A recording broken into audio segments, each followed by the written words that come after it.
Yo, what's up guys, Grim here, and in today's video I want to talk about why I love PoE so much, and also why I think it's the best game ever. So I've tried to make this video a few times now, but nothing really put it in perspective for me. But today I read a tweet longer, it was on one of the top ranking posts on Reddit. It was by Asmongold, a WoW streamer who, was basically posting a comment saying he was fed up with the state of World of Warcraft, and man, I can see why. As a former WoW player, I do understand it, and it really just put it all in perspective for me and made me appreciate what we have in PoE and the developers that are behind the game. As PoE is my main game, and I play it pretty much exclusively as the only game I play a lot of the time, I'm very grateful for what we have, and we're going to talk about that in this video. So overall, this is, I guess, to address the 3.14 negativity that a lot of people have been having, the slump we're in, and kind of give you my perspective on where we're going and all sorts of stuff like that, the trajectory of PoE. So let's of course talk about the elephant in the room, performance. Performance has always been an issue with PoE, and it will probably continue to be an issue with PoE well and truly into the future. And I believe this is a byproduct of the initial dev team of Path of Exile deciding that they were going to make their own engine.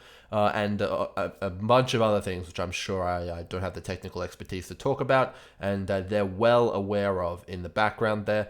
I do not envy all of those engine guys' jobs, and I'm sure it's very difficult to find good talent to basically improve that engine and work on that in New Zealand.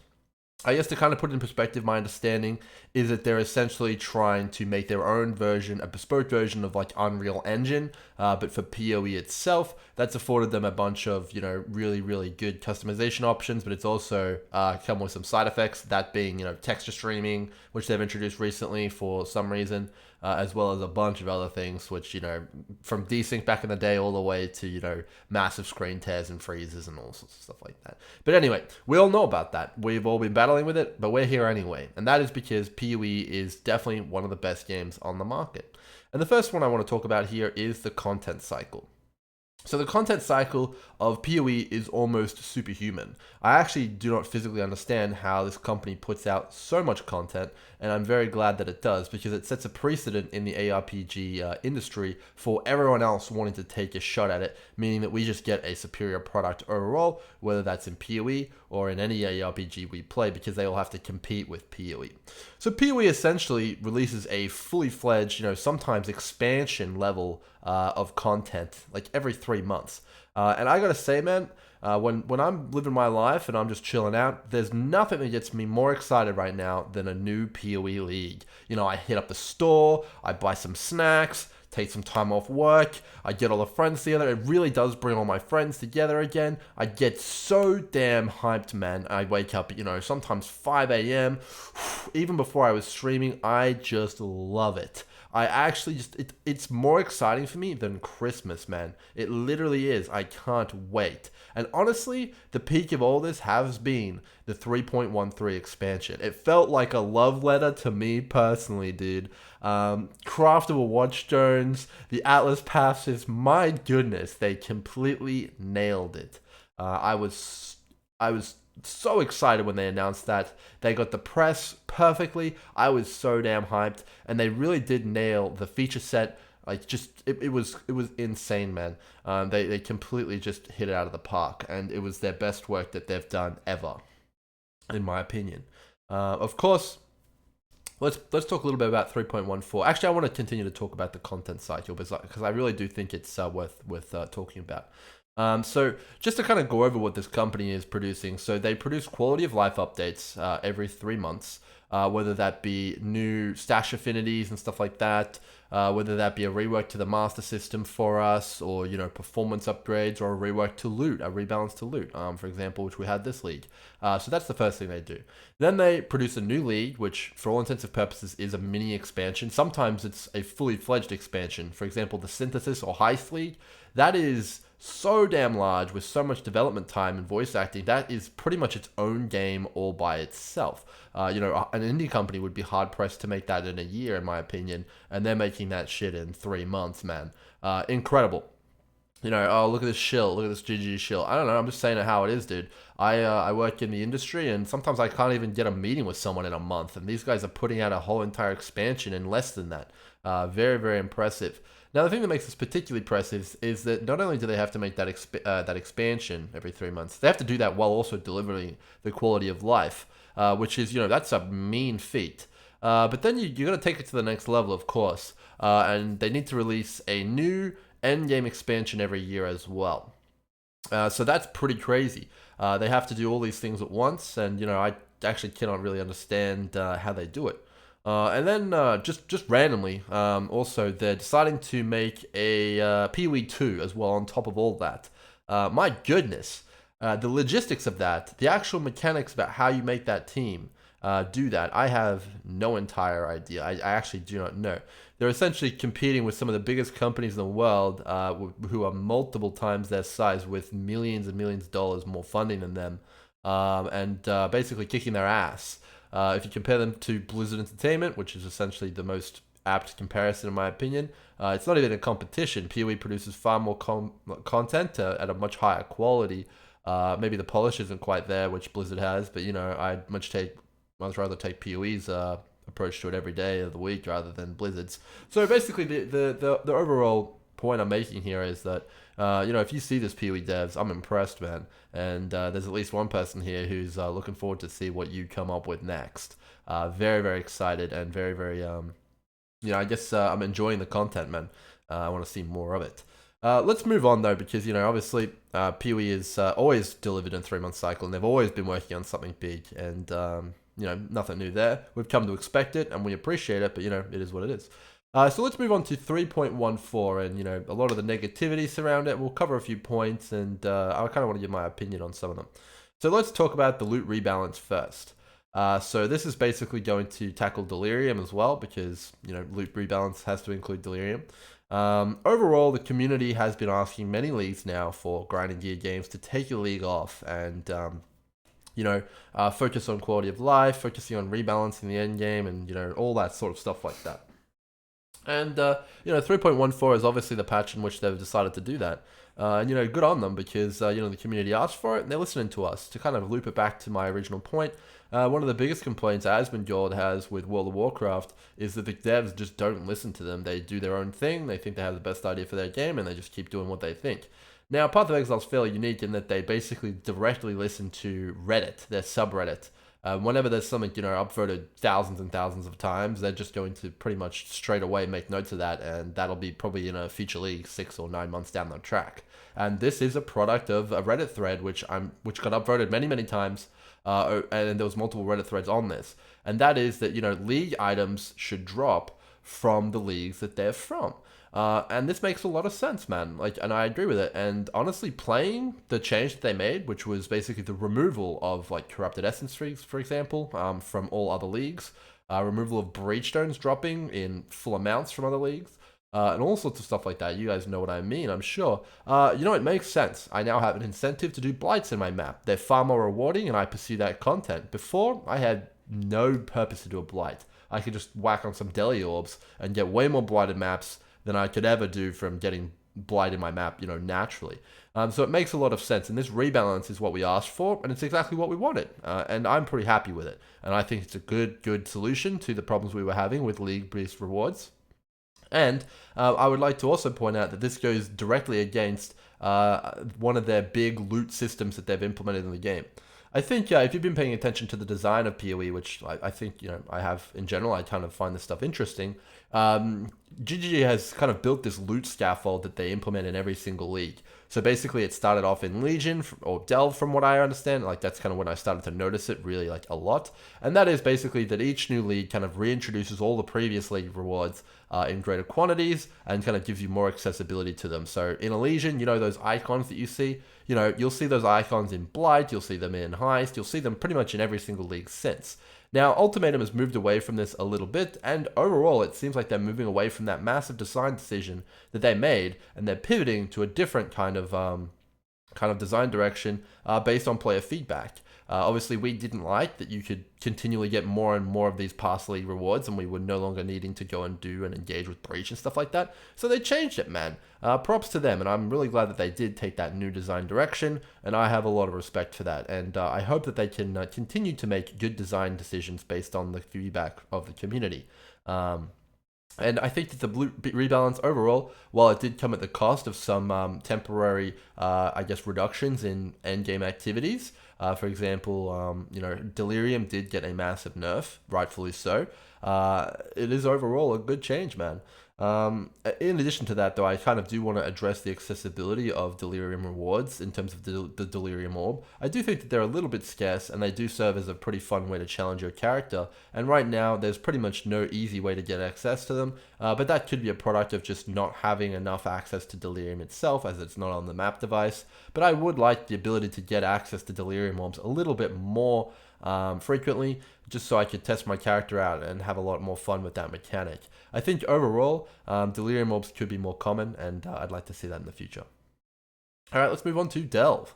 So Delve previously served as a massive carrot on a stick, an endgame, the promise of riches, and it really did deliver on that. If you could go deep, if you could challenge your character and really push to the 6,000 depth, you are basically guaranteed to be a money machine. You could print infinite money, and it would be a good time for you, and you could, roll in the mirrors. So overall, I think a lot of people are pretty sad that this is gone. A lot of the big delvers, I know Cassie PoE, I've seen him, he's not playing right now, and I was pretty sad to see that. I'm not entirely sure why he's not playing, but maybe he's just got some new games to play. But he was one of the big delvers, and I really enjoyed the dynamic that I had as someone who did 100% Delirium, having to buy fossils off him. It was kind of a symbiotic relationship we had going on. And seeing that go definitely is a little bit sad. And a lot of the incentive to go deep, to push a character and go to 6,000 delve is gone. However, the content itself is not gone. You can still go to 6,000 delve. There's still that difficulty there if you want to push a character, but there's not any incentive. So I think that's a pretty interesting observation, even though that there is a challenge there. And the same goes for Delirium. It's still there. You can still 5-orb a map, and it's still actually one of the most rewarding things you can do in the game. But there's a lot of friction involved with doing that now, and players aren't too interested in trading, for 5 different Delirium orbs, which are super duper rare, and no one has any large quantity of. Overall, it's pretty interesting. But my points with Delve are basically that the endgame, the ultimate endgame everyone's saying doesn't exist, is still there. There's just not as strong incentive to go deep anymore. And I think that is a pretty interesting point. And maybe they need to introduce new endgame content with unique reward systems.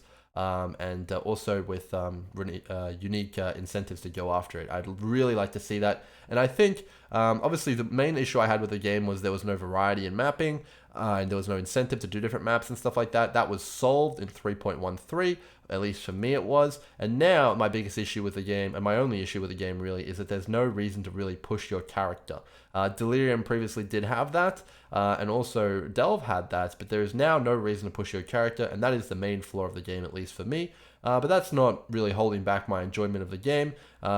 So I think the best analogy of PoE is that you build your own race car and you race it around the racetrack, and you tune it up, you make it a little bit faster, you go around that racetrack even faster now, and it's satisfying just going around that track. Overall, I think that the track has changed. The track used to be Delve and Delirium, and now it's a different track. It's a high-speed track instead of a high-performance track. You don't need a super-duper strong car now, you need a super-duper fast car, and that's the kind of goal that you're pursuing. And I've had a lot of fun pursuing that goal. I'm looking at all sorts of different types of builds. I'm looking at a cost on damage taken build right now to see if I can min-max the actual speed which I can run maps. And that's been a lot of fun for me, and that's kind of a return to PoE's roots. It used to all be about the clear speed, and then we moved away from that into difficult content, and now we're moving back to clear speed. I imagine we'll eventually pendulum swing back to difficult content when PoE, releases a league in the same vein as Delve, or an expansion in the same vein as Delve. But for right now, we're full speed ahead on the speed meta. So that kind of addresses Delve. Let's get into Harvest. So overall, the Harvest nerf obviously did make crafting far more difficult. That was obviously the goal of the nerf, and it makes sense because, Harvest was incredibly powerful, and eventually people would get bored, I'm sure, of making the same items for their character over and over and over again, every single league. There's not really any way you can move in terms of a design perspective with Harvest in the game, because it basically is the answer to everything that you could want to do in crafting. You can basically edit an item for the most part, with the exception of minion and mana nodes and stuff, and obscure attribute nodes and stuff like that. Everything else was fair game, and you could basically deterministically get there by some way or another. Obviously, Harvest was for the most part removed, but we did get some I guess, what do you call it? Compensation in the form of Ashling in Betrayal. So Ashling in Betrayal is a much more accessible system, and it's actually baked into the main gameplay loop of the game in the form of a master. And the masters are part of the base game. They're not a league in themselves. They really are part of the base game. And I much prefer to see this kind of functionality on Ashling than be in an obscure kind of plant-based league, which honestly probably was a little bit uninspired to begin with, and was just a delivery system for that aforementioned item editor. So overall, I'm pretty happy to see this change myself as a player. I'm really happy that we still do have deterministic crafting in an accessible way. Obviously, there still is the issue of TFT. That is still very much a thing. But, obviously it is what it is. You can deterministically, well, semi-deterministically slam on a number of mods to your item. There's lots of different nuances to it. Ashling allows you to basically craft any single item with unique and interesting modifiers, which aren't like already in the mod pool. So I'm a big fan of that, and I think moving forward, Ashling will continue to be the at the pinnacle of endgame crafting, and a lot of people are having a lot of fun with it right now. Just look at some of the bigger crafters; they're all having a blast and trying to figure out new ways to make really, really cool items, and they're succeeding.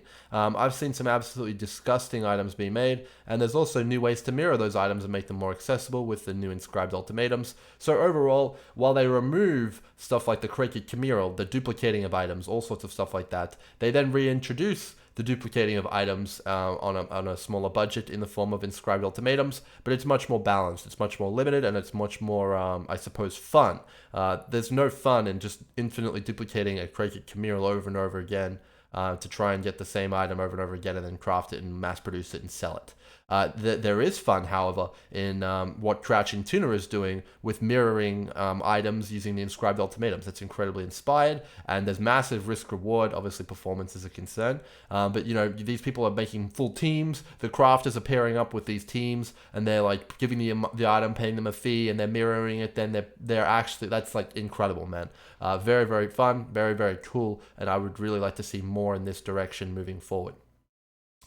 So overall, I think the state of the current game is up and up. I'm really happy with the direction of it. I'm glad that they're listening to the community. A lot of other games are not that lucky to have developers who listen to them, and I expect a lot of the feedback that we're giving them now about endgame, about crafting, about people having a lot of apathy towards the Atlas. I imagine that's all going to be addressed in 6 to 9 months when they continue to release leagues, because these guys, there's no way that you can produce this amount of content unless you love it. These grinding gear games developers, I work at the corporate development. There's absolutely no way I could create this amount of output without loving the thing I am doing, and it's obvious. When you kind of look at the stuff they've introduced, they've been so smart about it. They've actually really introduced a ton of new things that the community have asked for. For example, that we wanted build-defining new skill gems. We were tired of like boring skill gems and stuff like that. Enter the Trinity support, a brand new way to build all characters which need to implement all three elements. And it's one of the most powerful, it is the most powerful support gem in some cases ever. And it really does ask you to build around it. Very, very intelligent, and it does kind of give all these build creators a new direction to move in. Fantastic. Hydrosphere, a universal skill that most builds can use to apply exposure. It introduces new shotgunning mechanics. It makes certain skills absolutely ridiculous, like Tornado Shot. Thank you, Grinding Gear Games. And it's inspired. I really love it. Obviously, they hit a few misses. Some of their new archetypes haven't been as interesting, but they've continued this trend of trying to implement new skills which basically are more multipliers on the amount of builds that you can play. For example, all of the new blood skills, very, very interesting here. We had massive complaints about chase items recently, and to Hate Forge, a brand new pair of gloves, which is one of the ultimate chase items, which essentially allows you to infinitely spam vol skills, a very, very cool mechanic. A lot of people are having a lot of fun with that. A lot of people are very excited about that. And I'm very excited that they're adding items like that. You know, I'm not a big fan of attack-based builds, but I'm sure the next Chase Unique will be super duper fun for me. And I think that they're doing a really good job. And if you're watching this PoE devs, you're nailing it. Please continue to do these really, really interesting and new and unique ideas. More chase items, you know, more cool support gems and uniques and all sorts of stuff like that. Very, very happy with the state of the game overall. And I feel very lucky that I get to be a part of this community and eventually hopefully become a streamer and kind of do this full time. That would be very exciting. So yeah, PoE overall is, in my opinion, one of the best games on the market, and it has only more and more to give. PoE 2 is on the horizon. We're already a month in almost, so there's a new league in 2 months. We're going to hear about that, I'm sure, in about 5 to 6 weeks. So if you don't like this league, well, new one's coming up, man. Don't you worry. Feels nice, man, right? And then after that, we have PoE 2.